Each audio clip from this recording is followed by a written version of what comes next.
Olá, amigos e amigas, sejam bem-vindos ao Só Nos Resta Aprender, esse nosso encontro diário, ou na medida da possibilidade de cada um, para estudos rápidos, mas nós pretendemos que sejam estimulantes para os seus próprios estudos, sem jamais a pretensão de ter a palavra final ou uma interpretação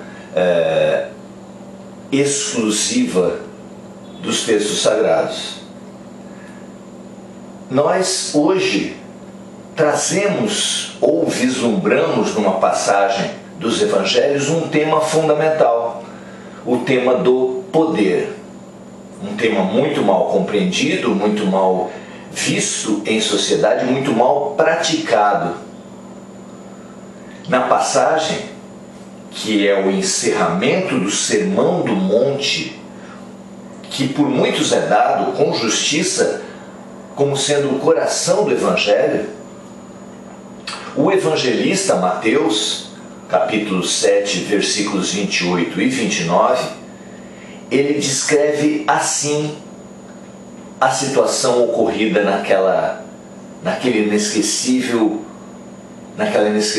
aula de espiritualidade para toda a humanidade, para todos os tempos. E aconteceu que, concluindo Jesus este discurso, o Sermão do Monte, a multidão se admirou da sua doutrina, porquanto os ensinava como tendo autoridade e não como os escribas. Fica claro na descrição de Mateus que há dois poderes: o poder dos escribas e fariseus, que representa os poderes do homem, os poderes que a humanidade valoriza, busca, e o poder de Jesus, que seria alternativo, seria diferente. Que poder seria esse? Quais as características desse poder? O que nós temos a aprender com ele? São esses nossos convites de hoje. Na verdade, a humanidade busca, idolatra, anseia pelo poder em todos os tempos, em todas as culturas, cada um à sua forma, cada ser e cada cultura dando ênfase para um tipo de situação. Mas há traços em comum nessa luta de poder humano. Nós, por todo lado, e cada vez mais massificado, entendemos que o poder é externo, especialmente no dinheiro, no poder político, o poder de mando institucional, e o poder do que a gente pode chamar de da vaidade, da ascensão, o poder exterior que condensaria todos esses poderes. Muito bem. Como é o convite? Como é o poder que Jesus traz? Que características essa situação de poder, de busca de poder tem trazido para a gente? Em primeiro lugar, esse poder humano nos tem evidentemente levado a guerras, a disputas, a um padrão de conflito que nos tem amarrado, porque nos faz alternar ora na posição de poderosos, ora na posição de excluídos, porque é um poder excludente que como se fosse uma gangorra, para alguns estarem no alto, outros necessariamente estão embaixo. É um padrão exclusivo, excludente de poder a partir da dominação. Assim entre os sexos, assim entre as classes, assim entre as nações, religiões, entre os grupos sociais, na hierarquia de todas as instituições humanas. um poder, uma prática de poder que nos tem levado à infelicidade e à precariedade, porque não dura. Esses poderes são sempre temporários, precários, insuficientes. É mais ou menos aquela velha distinção, aquela antiga distinção entre chefe e líder. Chefe, que é esse poder humano que nós temos buscado por todo lado, é um poder que vem de fora, é um poder que dura enquanto tiver o cargo. E é um poder muito relativo, porque ele é reconhecido pelos outros chefes. É um cargo de chefia que é reconhecido basicamente pelos outros chefes. Mas sobre esses, aquele chefe não tem ascensão. Para os seus subordinados, ele também é reconhecido, mas precariamente, sob a forma do medo. Enquanto que o poder do líder é um poder interior, é um poder que se dá por características interiores reconhecidas pelas pessoas à sua volta. É um entendimento muito interessante sobre os poderes que estão à disposição de cada indivíduo. Como a gente pode perceber isso? Se a chefia, se o poder pela dominação nos tem levado a tanto sofrimento, a tanto karma, a tanta estagnação moral, o poder da liderança, o poder interior, ele tem características peculiares. A liderança, ela pode ser momentânea também, sempre vindo do interior, mas diante de tarefas que exijam uma habilidade clara, uma habilidade típica, que pode ser dominada, pode ser mais desenvolvida num certo indivíduo, aquele indivíduo vai exercer uma liderança naquele momento. Para uma atividade, por exemplo, que exija força física, num certo grupo em que precise desenvolver essa atividade, aquele mais forte, mais disposto, vai naturalmente exercer um papel preponderante sobre os demais.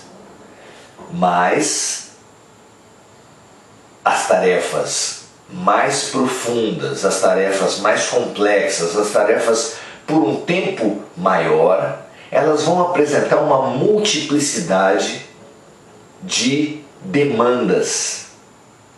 E por trás de todas elas, para além de cada demanda específica de habilidades que vão destacar ora um, ora outro, uma outra liderança se destaca, que é a liderança de valores espirituais.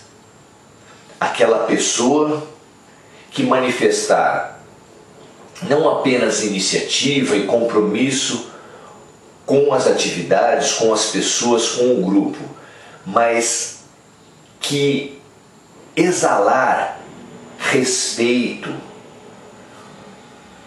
admiração, vontade de cooperar, espírito de cooperação, empatia, vai adquirindo um respeito entre seus pares fabuloso. E é essa figura que vai exercer esse papel de agregador, de estimulador, de mobilizador das pessoas à sua volta, o papel de líder. Por excelência, nós temos visto ao longo da humanidade luminares que, vivendo esses valores espirituais, mudaram, revolucionaram as suas comunidades, ainda que em círculos, em regiões da Terra, em culturas específicas. o verdadeiro líder, segundo a revelação dos Espíritos. Passou desses 200.000 anos de Homo sapiens sapiens na Terra, ele passou quase todo,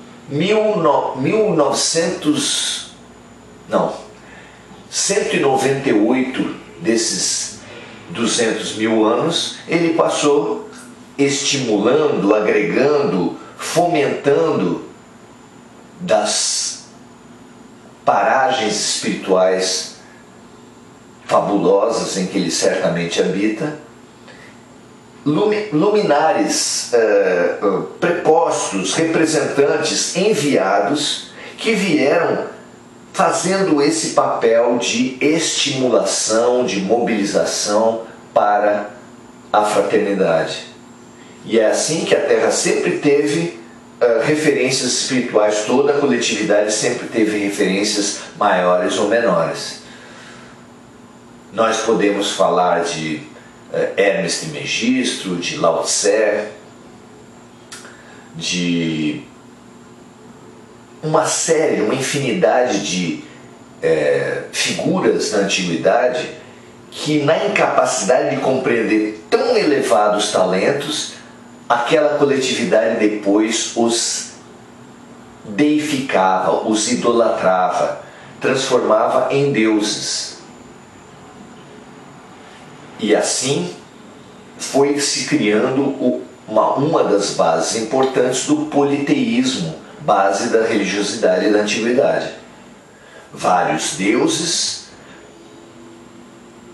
que alguns deles certamente tiveram essa trajetória de serem seres encarnados, mas tão bem dotados, porque oriundos de outras galáxias, vieram para a Terra com uma intelectualidade desenvolvidíssima, ainda que com senso moral reduzido.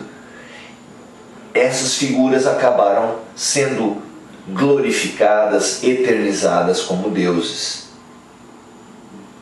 Pois o enviador dos enviados, o governador espiritual da Terra, esse que articulava, coordenava, estimulava cada um desses grandes enviados,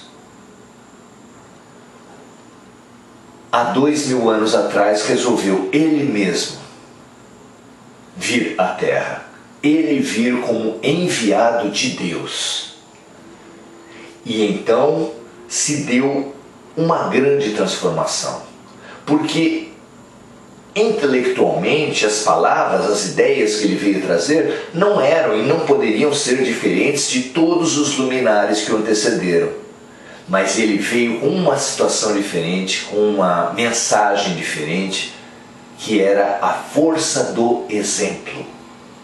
Ele centrou a doutrina dele no amor, e o amor, mais do que pregado por ele, foi exemplificado por Jesus Cristo. Foi dessa forma, com esse poder, que aliás é um poder maior que existe em sociedade, ele foi se constituindo um divisor de águas, não apenas por ter dividido a história da humanidade, mas por ter dividido a história individual de cada um de nós, entre a preponderância do exterior para a preponderância do interior, entre o ponto, a concentração na vaidade, o viver para a vaidade e o viver para a fraternidade e para o amor. Jesus nos trouxe essa grande transformação, essa grande situação que nós já poderíamos ter verificado em outros momentos. Quem é mais poderoso para um bebezinho na Terra? Os ricos, os famosos, os mandatários dos países? Absolutamente. O mais poderoso para um bebezinho é sua mãe. Quem é mais importante no outro extremo, no momento final das nossas vidas? Quem nós quereremos ter perto de nós? No momento da insegurança, momento crítico da passagem da morte. Nós ansiaremos, pediremos a presença, chamaremos pelos nossos afetos. Nos momentos críticos da nossa vida, não só no nascimento e na morte, sempre nós perceberemos o valor máximo, o poder máximo, a fonte máxima da autoridade, o amor. E se no decorrer da vida, no decorrer das muitas vidas, nós aprendemos a atuar em fraternidade, em caridade, em solidariedade àqueles que nos cercam, nós teremos o máximo do poder, o poder exemplificado por Jesus, que é o poder de ser um com a fonte do poder. Como Jesus nos disse, eu e meu Pai somos um. Este foi o homem mais poderoso da terra. Um grande abraço, até a próxima.